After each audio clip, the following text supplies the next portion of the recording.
السلام علیکم۔ ہم اپنی درسی کتاب میں موجود نعت رسول مقبول صلی اللہ علیہ وآلہ وسلم پڑھ رہے ہیں۔ یہ نعت جیسے کہ آپ جانتے ہیں کہ نعت حضور صلی اللہ علیہ وسلم کی تعریف میں کہی جاتی ہے، اور یہ نعت امیر احمد مینائی کی لکھی ہوئی ہے۔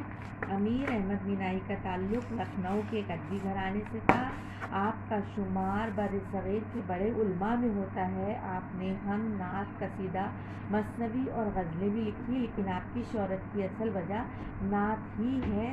آپ کو شاعری اور اس کی تراکیب کے استعمال پر عبور حاصل تھا۔ امیر مینائی کی شاعری اہل علم کے لیے باعث ذوق اور طالب علم کے لیے خزینہ علم ہے۔ اس کا پہلا شعر ہے اس نعت کا: خلق کے سرور شافع محشر صلی اللہ علیہ وسلم، مرسل داور خاص پیمبر صلی اللہ علیہ وآلہ وسلم۔ اس کا مطلب ہے، اس میں شاعر کہہ رہے ہیں کہ ہمارے نبی کریم صلی اللہ علیہ وآلہ وسلم امت کے سردار و سرتاج ہیں، قیامت کے دن ہماری شفاعت کریں گے۔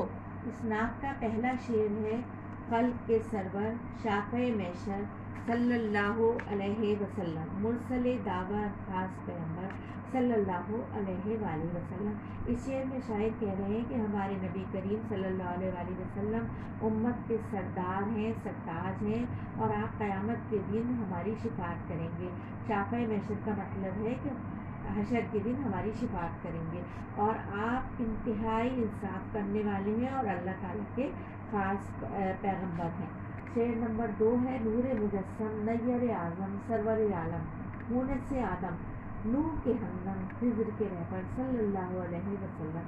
اس شعر میں شاعر کہہ رہے ہیں کہ ہمارے نبی کریم کی ذات نورانی ہے۔ آپ صلی اللہ علیہ وسلم حضرت آدم علیہ السلام اور حضرت نوح علیہ السلام کے ساتھی اور دوست ہیں، جبکہ خضر کے رہنما ہیں، خضر علیہ السلام کے رہنما ہیں۔ شعر نمبر اس کے بعد جو ہے شعر نمبر 3 ہے: بحر سخاوت کان مروت آیا رحمت شافع امت مالک جنت قاسم کوثر صلی اللہ علیہ وآلہ وسلم۔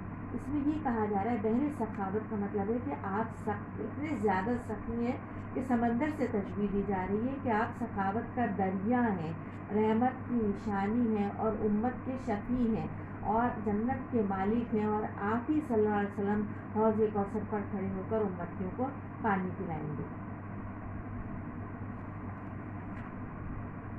شعر نمبر 4 ہے: رہبر موسیٰ ہادی عیسیٰ تارک دنیا مالک عقبہ ہاتھ کا تکیہ خاک کا بستر صلی اللہ علیہ وسلم۔ اس میں شاعر کہہ رہے ہیں کہ حضرت موسیٰ کے رہبر ہیں اور حضرت عیسیٰ کے ہادی ہیں۔ حضرت موسیٰ کے رہبر اور حضرت عیسیٰ کے ہادی ہیں۔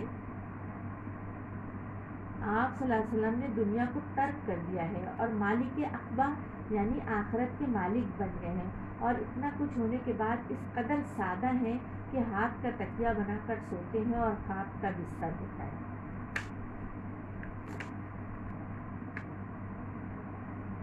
شعر نمبر 5 ہے: مہر سے مملو ریشہ ریشہ نعت امیر اب اپنا ہے پیشہ ورد ہمیشہ دلبر شپر صلی اللہ علیہ وآلہ وسلم۔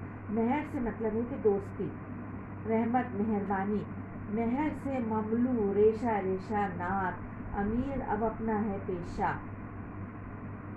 ورد ہمیشہ دل بر شپر صلی اللہ علیہ وآلہ وسلم۔ شپر کا مطلب ہوتا ہے خوبصورت۔ تو اس میں شاعر یہ کہہ رہے ہیں کہ آپ کی حیات مبارکہ کا ہر لمحہ رحمتوں سے مزین تھا۔ آپ رحمت للعالمین ہیں، اور مسلمانوں کی آپ کی بدولت ہی مسلمانوں کے دل نور ایمان سے منور ہوئے۔ اس لیے آپ کی تعریف بیان کرنا اور آپ پر درود بھیجنا ہمارا فرض ہے۔ آپ کی تعریف کرنا ہی اب میرا زندگی کا مقصد ہے، اور میں ہمیشہ، شاعر کہہ رہے ہیں اپنے آپ کو، کہ میں ہمیشہ نبی کریم کی اسماء الحسنی اور حسن مجسم کا ذکر کرتا رہوں۔ اس کے ساتھ ہی اس نعت اور اس کی تشریح ختم ہوتی ہے۔ اللہ حافظ۔